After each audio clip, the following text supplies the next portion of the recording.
Howdy everyone, Matt here. I got a question for you. Is working with those elite athletes, those pro athletes, is that as glamorous as what people portray? Or maybe not?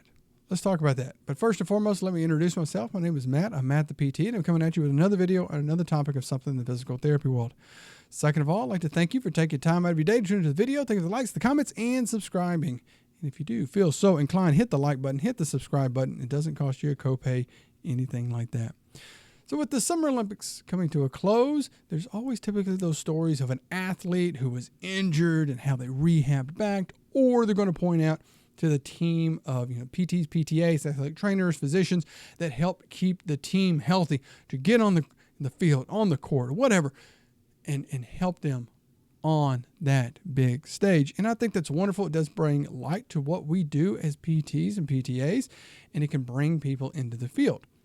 However, when I do talk to students that are in PT school or wanting to go to PT school or PTA school, or people who've been practicing for several years, and many of them may say things like, oh, I want to work with athletes. I want to work with athletes. And they see this as something that's like very glamorous. And when you talk to people who do or have worked with them, they can tell a different story. And I kind of want to share part of their story, also some of my experience as well. I've got to work with a couple elite athletes and people at all different levels. And I was an athlete in college. I did track and field in the SEC way back in the early 2000s, so a long time ago. But I had teammates who were Olympians, who were national champions, All-Americans. So I did have some perspective in that area. So now I think a big thing what people believe when talking to them about working with athletes is like, hey, I get these very healthy people and their rehab is just going to be very linear. They come in, they're down here, we're just going to rehab, we're going to do all this stuff, and then they get back on the field and back on the court, and it's this great thing. And I challenge them, I got to do all these fun things. It's not these really like simple things like what you're doing with the general population in clinics. It's like, no, we get to do all these like really fun, hard things. But like I said, I don't really not often the case. Now, I will say you do have to, with athletes at elite levels, you do have to push them pretty hard in what you do because they do work at a very, very high level. And there's are people who I see who are athletes at some level or whatnot. I tell them, it's like, yeah, what you do is you work at a level that is above what normal people do. So we do have a bit of a bridge to cross to get you back up to that higher level. So, we have to do things to push you. And I think that's a big draw. People like that. But I think there's some other aspects of things that people are not aware of and that you really, really have to be, again, conscious of. One is that, again, it's probably not as much with, the recreational level, but if you get to these like elite and pro athletes, they can have some of the same issues with motivation that like regular people have on it, showing up on time, doing what you ask them to do, pushing themselves in it. When I've talked to people who have worked with them, they said, yeah, we'll get somebody that says, hey, I need to come in at 7 o'clock in the morning. You come in, you're ready to go at 7 and they don't show up. They don't show up till noon. They'll show up on the wrong day. Yeah, I'm here now on it. And that's some of the same issues that we deal with as well. Somebody that shows up late, they show up on the wrong day, they don't really push it. And again, in the, working with these elite, they can have some of the same things.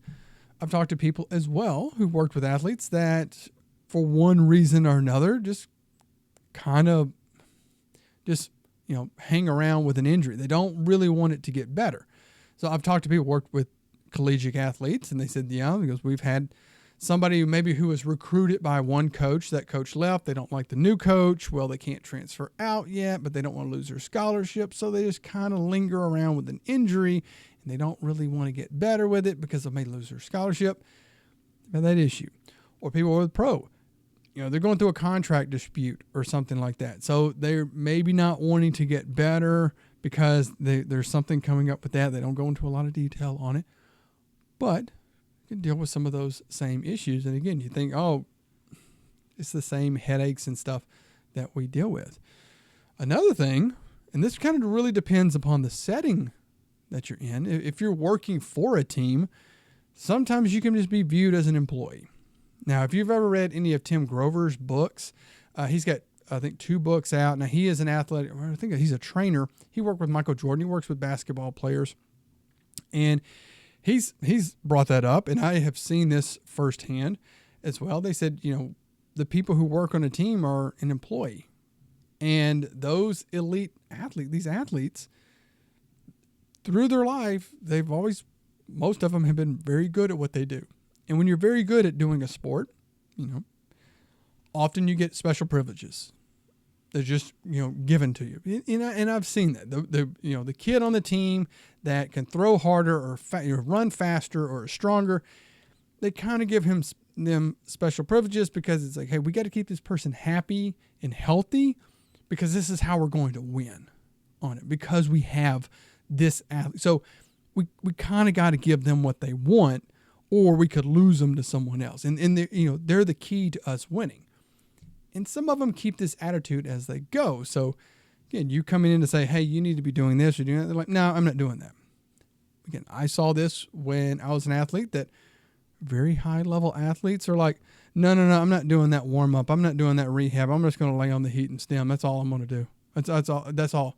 And unfortunately, coaching staff gave in to the athlete on it, not realizing, like what we know, hey, you think that this is okay for them now, but you're hurting them in the long run, because when it comes time that we need them to compete at this high level, they could get hurt, or they're lingering around with this injury and they can't perform at their full capability on it. So that is something that people know, hey, you got to be aware of those things too.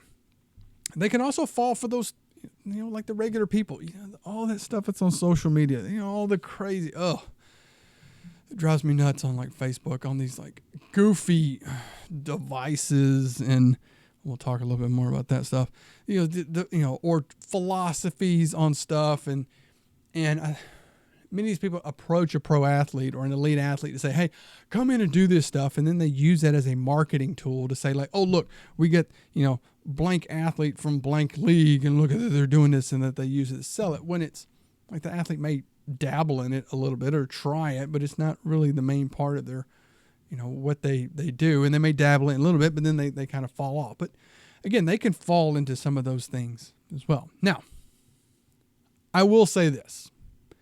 There has been some people talking about, I think back with, they were talking about the U.S. men's team, U.S. men's gymnastics team, and they were showing the therapists they were working with, and they were doing scraping and needling. And I know there's a few years ago they had, the swimmers with the cupping marks on them, and we as therapists coming out saying that is Judge BS. You shouldn't be doing that stuff, and and just going nuts with it.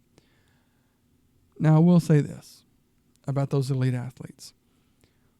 Many of them are keyed in to so much of what they do. They're training. They're at a high level of training. They've also have years of built up training behind them on it. They're genetically gifted. They're just stronger than people. They're faster. They have better VO2 maxes. Their nutrition is very often on point. They're sleeping enough. They're hydrating. They're doing all of those things. And so they're working at like the maximal level that they can.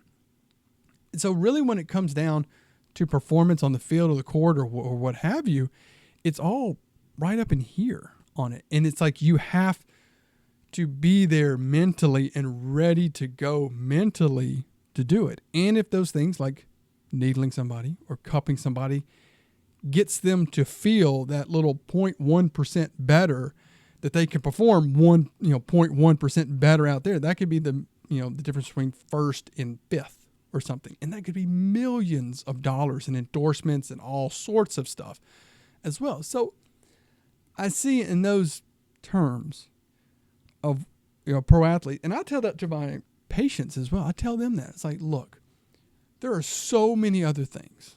You may see the cupping stuff, or you see the needling or the scraping or the massage guns and all that stuff. You see all that. But listen, these people are tuned into everything else in their training and everything that they do. You're just, could we get your sleep better? If we get your sleep better, how much better do you think you feel?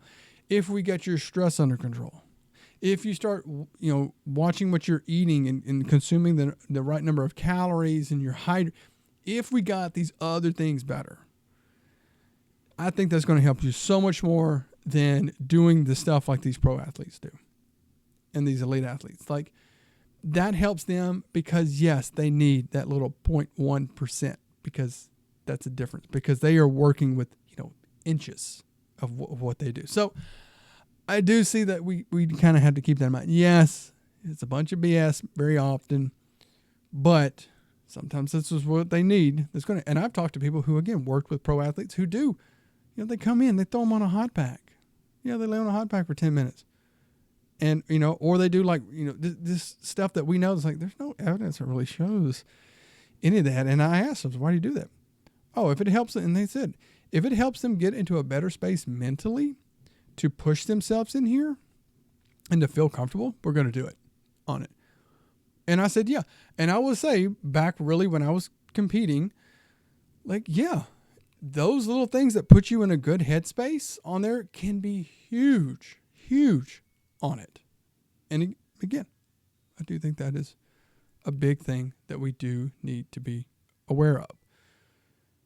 So with all that being said, I hope I didn't crush, all about that. If you want to work with pro athletes, hey, go for it. But keep those things in mind. I do feel, and I really, really want to talk about this a little bit, I think there is a need, where the biggest need with athletes are teenage athletes, those young athletes, those kids in the rec leagues, in middle school, in high school. We need to put more emphasis there to work with them on helping them, because they get neglected. People want to work with the pro people. I want to work with the major league team. I want to work with those high level college athletes, or the high school. There's big high schools. I live in Texas. Good gracious, there's huge high schools around here. But how often have you ever seen athletes at those, the high school or middle school level that aren't getting taken care of, that don't have somebody who is helping rehab them back from injuries? If I've read Dr. James Andrews' book about Any Given Monday, and he points that out. We need more people working with middle schoolers to keep them healthy, because sometimes you get lucky. There may be a parent that has some kind of background in it and can provide some kind of rehab help or things.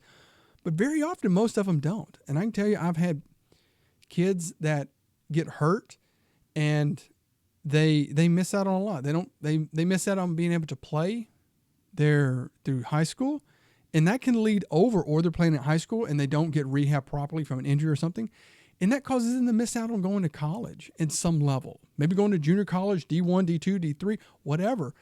And I see that as, hey, that's an opportunity to go and get an education through sports. I am a very big fan of that. It's like, hey, if somebody can go further their education, and maybe they're not able to pay for it in some way, but by getting a sports scholarship, you're able to do that at some level. That's amazing. But how many people get missed because of an injury or something that wasn't taken care of when they were young, just because they didn't have access to it? It wasn't there. And so they missed out on going to these higher levels. I think that is a big thing that we tend to look at. I just want to work with this big level, when there's these lower levels that need us so much. It's not as glamorous as what people think. You don't get the big news stories on that. Another thing I kind of forgot, people think, that you're going to make all this money working with professional athletes. I will say, I've heard people, don't be the employee. You need to do it on your own. Yeah, you can make more money doing it on your own, but it's going to take you a long time. You have to build your reputation up and be known to do that. And that can be kind of challenging because you're fighting with a lot of other people to do it. Also, people think you're going to work with pro athletes, you're going to make a ton of money. Again, I've been in facilities that treat a lot of pro athletes. You're still dealing with insurance companies. Keep this in mind. If an athlete is injured on the field or the court or practice, that's a workers' compensation injury on it, because that is their job. So their union's whatever their workers' compensation carrier is, that's who's paying for it.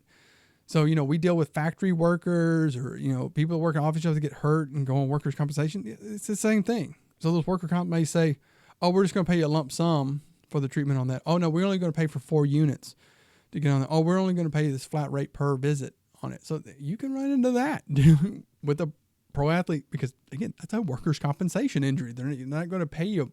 They're looking at saving money. But like I said, so keep that in mind. But again, working at the level of it may not be as glamorous, may not be that, but I think it's very, very needed.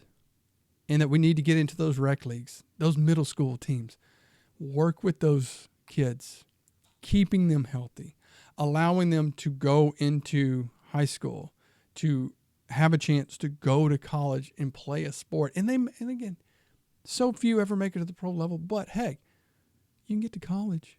You can get your college paid for by doing something in some capacity or something. I'm just saying, let's look at that. So, of course, if you like the video, hit the thumbs up button and subscribe to the channel. And of course, like always, take care of yourself, take care of your patients. We'll see you next time.